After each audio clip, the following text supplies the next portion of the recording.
E a palavra asana, ela vai ser utilizada pela primeira vez no sentido de asana.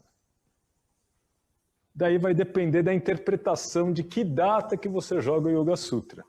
Se você joga o Yoga Sutra no século 3 a.C., o primeiro texto que vai realmente falar de asana e que é fácil de encontrar e que todo mundo tem acesso, se você colocar no século 3 a.C., é o Yoga Sutra. Se você joga o Yoga Sutra para o século 2 ou 3 ou 4 depois de Cristo, os primeiros textos são as Yoga Upanishads, que são todas, são 20 Yoga Upanishads, e essas Yoga Upanishads, as mais antigas, elas estão no século 100 a.C., as mais recentes em 300 depois de Cristo.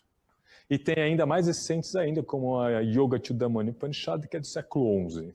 Então, essa é a viagem da palavra sadhana. Agora, da palavra asana. Agora, o asana como técnica.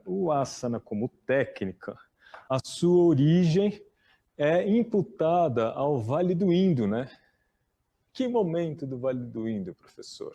No momento que você aparece aí, o selo de Steatita, de um yogin sentado em Bhadrasana, né? Lá, outras linhagens dão outro nome para essa posição, a gente chama de Bhadrasana, e ele tem aí o seu chapéu com chifre, lembra um Trishula, ele está sentado com as mãos nos joelhos e ao redor dele tem 3 animais e ele possui 3 cabeças, ok? Então ali já é um indício de que no Vale do Indo sentava já com as pernas cruzadas e desse jeito. Daí, uma boa parte dos autores, principalmente os autores contemporâneos, arqueólogos contemporâneos, eles procuram descartar essa hipótese. Descartar. Por quê? Porque quem levantou ela foi um cara chamado John Marshall. O John Marshall era o arqueólogo responsável pelas escavações do Paquistão, dessa civilização do Vale do Indo, isso lá por volta de 1800 e pouco, até 1900, final de 1800, começo de 1900, tá certo? E qual é o grande problema? Ele levantou diversas hipóteses. Uma delas é que esses seres de Steatita já eram proto-Shiva e que o cara sentado lá já era um yogin.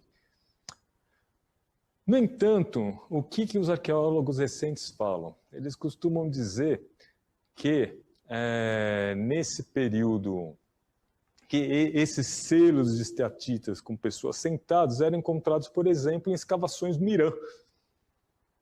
E que não necessariamente no Irã era Shiva. Tá ok? E que essa relação ela não era uma relação com muito peso. Então você pode pensar, mas tem 3 faces indicando Brahma, Vishnu e Shiva. Daí alguns arqueólogos falam, não, tem uma 4ª que está atrás, mas que está quebrada. Daí é Brahma que tem 4 faces. Então, é esse raciocínio. O que o Milton acha?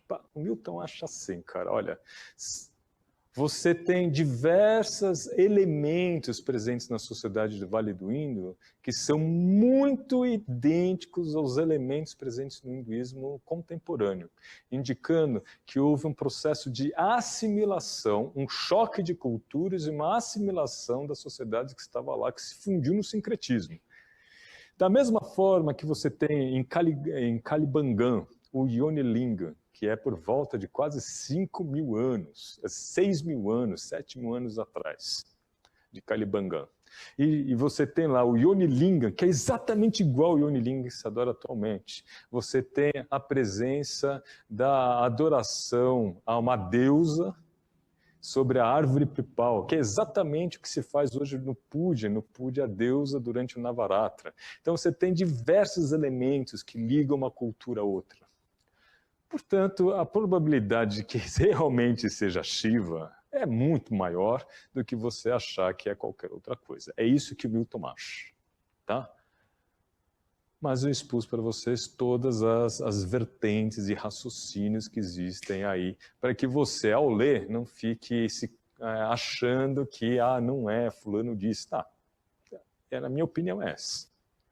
Daí por diante, o asana como posição, ele praticamente ele segue a própria nomenclatura da palavra asana.